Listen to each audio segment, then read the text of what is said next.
guys, good morning. Today we're gonna do a vlog about electrical hazard and safety in home. So before we tackle about that is a vlog, we're gonna check first our outlets in the house if the outlets has no problem. So first, I have here 8 most dangerous electrical hazard in the house. The first one is the poor wiring and defective electric wires. So in order that we don't have problem about wiring, the first thing we're gonna do is we need to use a good quality wiring because good quality wiring is the one for the safety in our house. So because poor wiring can increase chance of fire in our house because sometimes it can be spark because there's some cuts on there and it can cause injury in any of the person that can use in that wire. So the next one is the outlet close to the water. So example here, I have in the bathroom, like bathroom, kitchen, we have outlets. We have outlets beside the sink or because we use this for sometimes if we have using electric toothbrush which is over here or a razor or sometimes the blower. So we avoid to reach the water to reach over here so that because water can cause electric shock over us if we touch that. If the water will reach over there. So the next thing we gonna dangerous also is that touching the electric with the wet hands. Example, you wash your hand and then you use your electric dryer. You use your electric dryer and you plug on it with the wet hands. So there will be a tendency that you get electric shock. So and the next thing we gonna tackle is never pouring a water in the house and the electric. Example, the house with fire has an electric cord or electric wire on there and it causes fire. Never pour a water because the water can cause more electric fire. And next thing is like the children in our house. Children are so inquisitive. Inquisitive means they are so like toddler and the babies because they are exploring. So sometimes they are prone in the accident because sometimes they're touching the plug, the socket.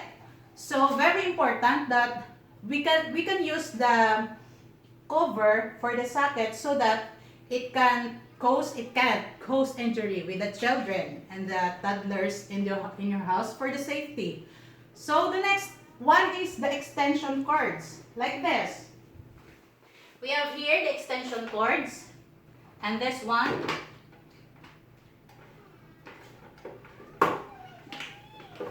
Always use the extension cord that has a high voltage because sometimes if you use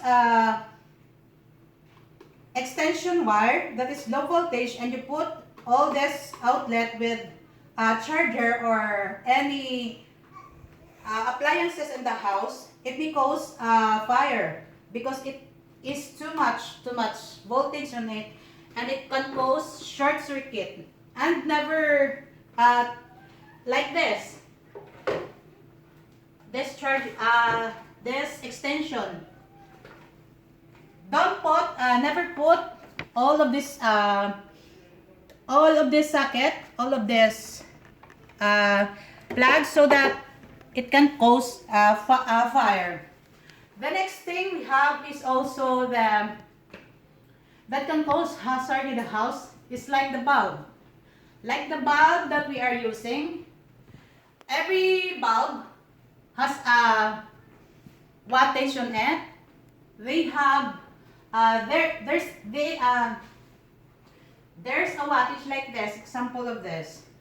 There is a wattage that indicate here when you're using this. Sometimes the bulb you need to use is need exactly that to the what you call the bulb.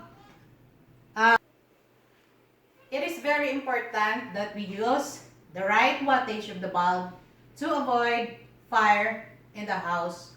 And make sure that before you change the bulb, make sure that the switch is need to be off so that you won't get electric shock. And the last hazard that I'm tackling is the cords in the house, like the extension wire, any cords that can be covered.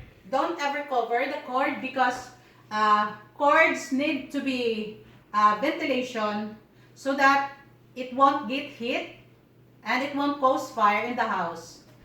And the important thing also is we can use the RCD or the residual circuit device in our house, like um, the we can use the RCD device in our house for our safety. RCD means residual circuit device. It is a breaker in case that there is a fire, electric problem. Electric breaker is very important because the breaker is the one who stop the electric power when it causes something fire in the house. And that's all my report or blog for the day. And thank you.